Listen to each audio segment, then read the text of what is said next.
Qondaalli siyaasaa Adda Bilisummaa Oromoo Obbo Battee Urgeessaa magaalaa Maqii keessatti ajjeefaman.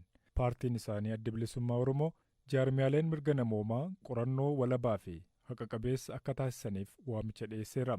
Obbo Batteen qonna paappayaa bakka dhalootaa isaanii kan taate Maqiitti argamu hordofuudhaaf jimaata darbee gara simaluu dhageenyeerra.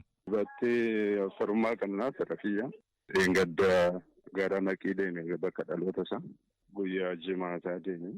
Achuma tureyyuu achi qonna wayii qaba, paappayaa wayii qaba. Isa hordofachuu deeme achitti kaleessa galgala bakkuma bulu bakka ciisicha isaatii fuudhanii ajjeesanii. Akka odeeffannoo argannetti halkan naannoo sa'a 6 fuudhanii baasan jedhanii reeffa isaa alatti gatamee argame. Kan argame reeffi alatti jedhanii. Eenyu akka wanna kana raawwate wanti beekame jira? Namoota akkamii akka ta'an wanti beekame jira?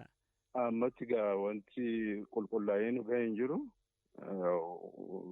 Akkuma beekamu Batteen yeroo baay'ee hidhamee bahee hordoffii jala jira. Gaa waan ta'e hin beeknu. Ejjennoo siyaasaa isaa sirriitti beeknaa. Kanaan alatti akka maatiitti waa'ee Battee wanti nutti himuu dandeessu yeroo rakkisaa kanatti maaltu jira? Batteen egaa akkuma jechuun nama cimaadha. Hundumaafuu firaafis biyyaafis uummata Oromootiifis nama umrii isaa guutuu kennee jireenya isaa guutuu dabarsee nama uummata Oromooti qabsoo uummata Oromooti kenne. Batteen abbaa maatiitii ijoollee 4 qaba amma. Ijoollee dubartii 3 fi dhiira 1 qaba. Kan dhumaa umrii waggaa 3-4 hin taate. Inni jalqabaa mucaan waggaa 13 akkasiin ta'a. Nama qaroo, nama bilchaataa, goota, nama waan yaadee waan hin taa'ee yaadee irraan deebine baay'ee nama cimaa Batteen. Ajjeefamuu qondaala ABO kan hordofee jaarmiyaalee fi namoonni hedduun garmalee rifaatuu keessa seenuu miidiyaa hawaasaa irratti ibsaa jiru. Facebook irratti namoonni hedduun suura Obbo Battee Urgeessaa piroofaayila isaanii godhachuudhaan gadda isaanii ibsachaa jiru. Mootummaan naannoo Oromiyaa ibsa dhimma kanarratti dhiyeenya baaseen ajjeechaa qaama hin beekamneen raawwate jedhe akka balaaleffatu himuudhaan ajjeechaa kana mootummaa wajjiniin wal qabsiisuun haala kamiinuu fudhatama hin qabu jedheera. Ajjeechaa gara jabinaan miseensaa fi qondaala isaa irratti raawwatameen gadda guddaa keessa galuu kan ibse Adda Bilisummaa Oromoo ajjeechaan murtii seeraa malee qaroo Oromoo warra siyaasaa fi aadaa isaaniitiin dammaqanii ija ta'an irratti raawwatamu gocha tooftaa fi itti gaafatamummaa tokko malee Oromoo callisiisuudhaaf baroota dheeraadhaaf ta'aa turanidha jedhe.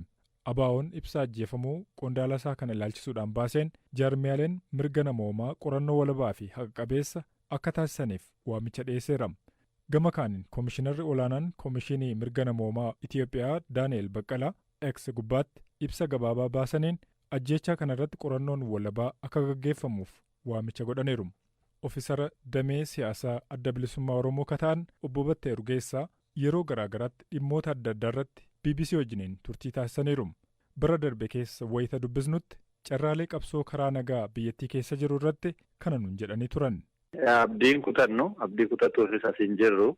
Kan abdiirraa kutannu kan cufame jennu hiree filannootti hirmaatanii sanaanis sagalee uummataa argatanii mootummaa uummanni barbaadu ijaaruttu karaa filannootii fi karaa heerri biyyattii jedhuun hireen jiru cufaa ta'uu isaatan sitti agarsiisuu barbaade. Gama biraatiin garuu qabsoo karaa nagaa hoggaa jennu diddaa uummataati.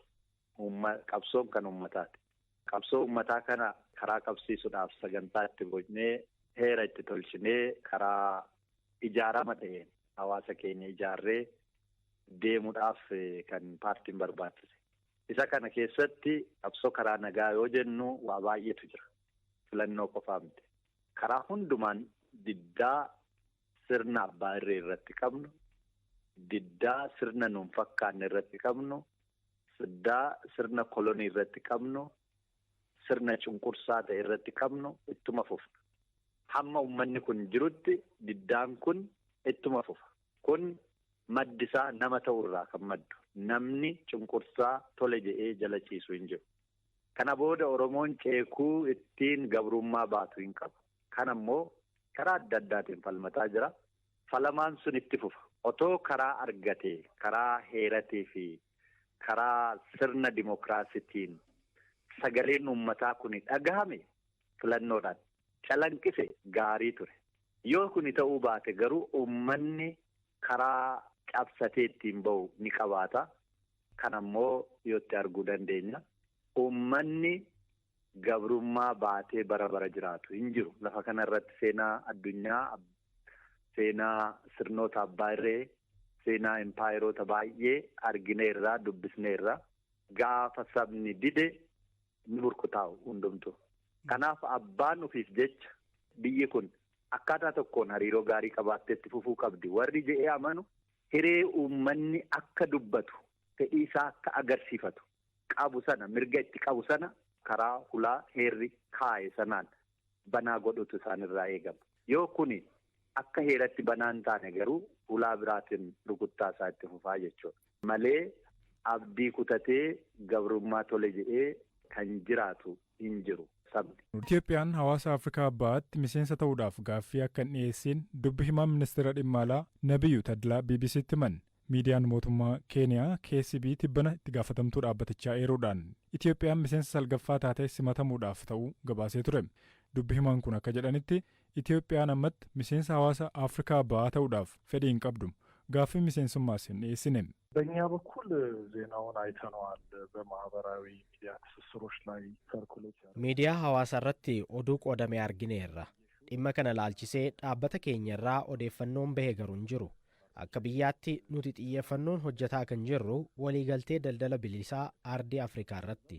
Gama kanaan waliigaltee naannichaa daldala meeshaa irratti hirmaachuu feena. Gama tajaajilaatiin kan jiru ammoo ilaalutti jirra.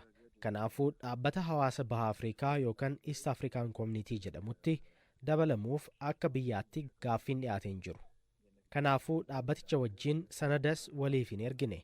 Haala qabatamaa amma jiruun hawaasa baha Afrikaatti dabalamuuf yaada hin qabnu. Kanaafuu odeeffannichi dhugaa miti, dhimma kana hin beeknus. በአጠቃላይ መረጃው መሰረተ ቢስ ነው ተብሎ መውሰድ ይቻላል። ሚዲያን mootummaa Keeniyaa hawaasa Afrikaa Bahaatti qondaala olaanaa akka ta'an Penina Moolinzaa wabeeffachuudhaan Itoophiyaan hawaasichatti makamuudhaaf sadarkaa dhumaarra ga'uu gabaaseera. Dubbi himaan ministeera dhimma alaa Nabiyyuu Tadlaa garuu bu'uura hin qabu jechuudhaan kuffisaniiru. እንግዲህ ግለሰቧ በምን መልኩ መረጃው እንደሰጡ እኛ ብዙ መረጃ የለንም። Namni dhuunfaa kun akkamitti odeeffannoo sana akka kennan odeeffannoo hin qabnu. Akka biyyaatti garuu dhaabbatichatti dabalamuuf hin gaafanne. Yaada akkasii illee hin qabnu. Kanaafuu maaliif yaada akkasii dhiyeessan kan jedhu otoo isaan deebisanii wayya.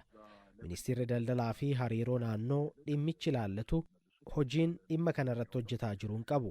Gaaffiin dhiyaatu yoo jiraate tarii haala wayitaawaa yeroo sanaa irratti hundaa'e kan ilaalamu ta'a. Ammatti dhaabbatichatti dabalamuuf gaaffiin dhiyeessine garuu homtuu hin jiru. ለድርጅቱ ለመቀላቀል ያቀረብነው ጥያቄ የለም። Hawaasni baha Afrikaa jalqaba biyyoota sadii Keeniyaa, Yuugaandaa fi Taanzaaniyaadhaan bara 1999tti kan hundaa'e yoo ta'u, yeroo ammaa biyyoonni walumaa galatti baay'ina uummataa miliyoona 300 ol qaban miseensa ta'aniiru.